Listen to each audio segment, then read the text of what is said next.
Yang memilih pemimpin Indonesia bukan hanya orang Indonesia saja, tetapi negara yang berkepentingan dalam tanda petik akan ikut bermain. Oke, ini hanya sekedar kalimat pembuka untuk mengingat saja. Inilah yang disebut state sponsor. Dan ini common practice atau perilaku biasa di banyak negara. Malaysia itu bermain, Singapura itu bermain, Cina itu bermain, Amerika itu bermain, Australia itu bermain, India itu bermain. Hanya kayaknya Indonesia yang kayaknya saat ini belum bermain karena belum mengerti bagaimana mengolah negara lain. Misalnya kita ingatkan tentang 10 sandera di Zamboanga lalu di Filipina Selatan. Kita negosiasinya lama untuk bisa melakukan operasional di ranah Filipina dan itu tidak mendapatkan respon segera oleh Filipina. Berapa bulan baru masalah itu selesai dan yang membuat kita kesal adalah sisi Filipina yang menerima di lapangannya pangkatnya hanya mayor. Sementara kita di Indonesia mengirim itu pangkatnya mayor jenderal atau bintang 2. Ini benar-benar pelecehan bagi saya loh, pendapat pribadi loh. Bagi saya sesungguhnya sikap Filipina itu mencerminkan Indonesia itu tidak dianggap oleh Filipina. Saat ini, kalimat ini mungkin banyak membuat geram orang.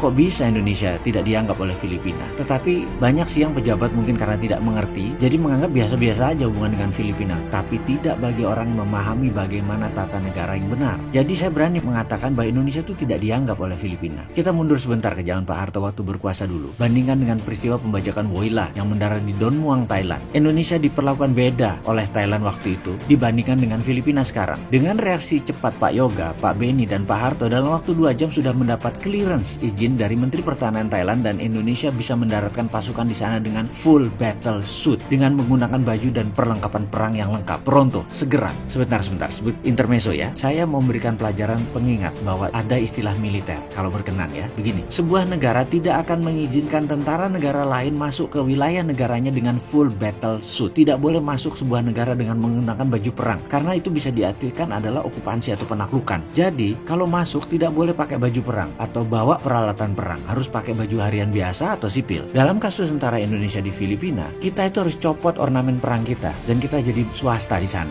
Contoh lain, ketika Amerika masuk ke Pakistan untuk mengambil dalam tanda petik Osama bin Laden, ini adalah occupation, penaklukan dengan paksa, itu adalah pelanggaran. Itu memang kampret kali ya Amerika itu. Jadi tulisan tentang Amerika dan Filipina itu hanya sebagai contoh bahwa faham apa yang dimaksud dengan full battle suit. Amerika waktu itu masuk ke Pakistan dengan full battle suit. Dalam peristiwa pembajakan kapal udara Woyla di Don Muang, Indonesia dapat clearance dengan full army battle suit dan armor, artinya boleh masuk lengkap dengan senjata. Hanya 2 jam setelah peristiwa terjadi dan dalam kurang dari 12 jam pembajakan itu selesai. Sama Kopassus disikat habis. Pesan moralnya, Indonesia zaman itu sangat dianggap oleh wilayah regional ASEAN dan dianggap oleh dunia. Oke, kita balik ke topik. Kita tidak boleh berdiam diri hanya mengurusi kebutuhan kita di dalam negeri. Kita harus segera membuat ekonomi Indonesia maju dan Indonesia harus disegani di wilayah kita. Itu saja pesan moralnya. Jadi solusinya yang lain bagaimana nih supaya kita dianggap? Coba kita action sekarang secara internasional. Haruskah kita tutup 4 selat di Indonesia? Haruskah kita buat listrik tenaga nuklir di Sumatera berbasis uranium? Dari mana uraniumnya? Dari Freeport, dari Koppel Smelter yang nanti kita akan bangun itu menghasilkan uranium.